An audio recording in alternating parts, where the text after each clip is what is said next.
I'm recording every lie. I'm archiving every distortion. I am Ibrahim Traore, and today I'm pulling off your masks. Yes, you heard correctly. I, whom you call a young military junta leader, whom you brand as a dangerous radical, whom you serve up as an anti-Western dictator, am now telling you the truth. And this time you cannot turn off your microphones. This time you cannot turn away your cameras. This time your editors cannot cut this speech, because the world you monopolize no longer exists, because millions will hear these words now, without passing through your filters, without being subjected to your distortions, without being muddied by your lies.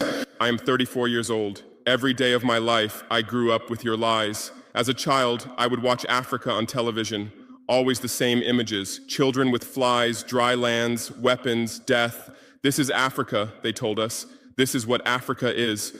And we believed it. We were ashamed of ourselves. We were ashamed of our own lands, of our own people. But then I grew up. I read, I researched, I questioned, and I understood that the Africa you showed us wasn't real. The story you told us was a lie. The fate you imposed on us was a script you had written. For years, how have you portrayed Africa? How have you shown it? How have you sold it to your viewers? As if we were creatures who had no share of humanity, as if we were savages left outside of civilization, as if we were wretches waiting for you to save us. Every day, every hour, every minute, the same story plays on your screens.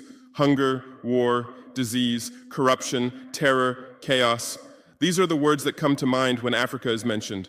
In your Africa dictionary, there are no other words. No hope, no success, no development, no resistance, no honor, no pride, no victory. So I ask you, New York Times, Washington Post, Guardian, Le Monde, have you ever made Africa's successes your headlines? How many times have you written about Rwanda's technology miracle? How many times have you shown Ethiopia's reforestation project? How many times have you praised Botswana's democratic success? How many times have you described Kenya's entrepreneurial ecosystem? No, because these don't fit your scenario. Your Africa cannot be successful. It cannot, because then how will you legitimize your exploitation? If it's not in need of help, how will you intervene? If it's not backward, how will you look down on it? Have you ever asked yourselves, has any editor sitting at their desk, any news director in a meeting, any columnist at their keyboard ever thought, why are the people of the world's richest lands poor? Here are the numbers for you, real numbers. Africa owns 70% of the world's cobalt reserves. Your cell phone, your computer, your electric car won't work without cobalt. This cobalt comes from Congo, but Congolese can't afford cell phones. Africa owns 90% of the world's platinum reserves. Catalytic converters, electronic devices, medical implants, they all need platinum.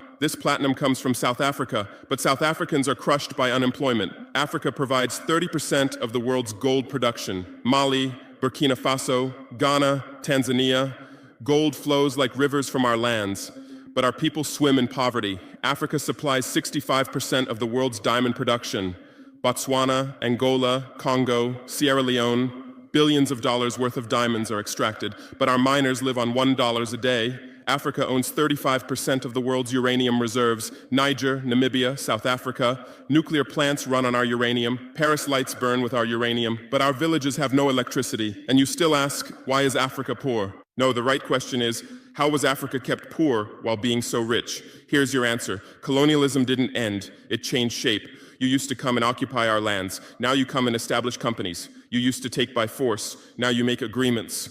You used to rule with the whip. Now you rule with credit. Let me give you concrete examples. With numbers, names, dates, but you'll never write about these. Glencore, Swiss-based mining giant, extracting cobalt in Congo. 2022 revenue, $256 billion. Tax paid to Congo, $500 million. That's 0.2%. Is this justice? Rio Tinto, British-Australian mining giant, extracting bauxite in Guinea, 20 million tons annually. What's left for Guinea? Environmental pollution and cancer. Total, now Total Energies, French oil giant, extracting oil in Angola, Nigeria, Congo. 2022, profit, $36 billion investment in Africa, dirty pipelines, Anglo-American, founded in South Africa but now in London. Diamonds, platinum, iron, taking everything. What it left in South Africa, 6 million unemployed miners. And these are just the tip of the iceberg. What about the invisible, the secret deals, the offshore accounts, the transfer pricing tricks? Every year, $88 billion in illegal money flows out of Africa. Who writes about this? Every year, $45 billion in aid comes to Africa. Everyone writes about this, but no one says Africa is not the continent receiving aid, it's the continent giving aid. While you zoom your cameras on swollen bellies, there is a huge system working silently.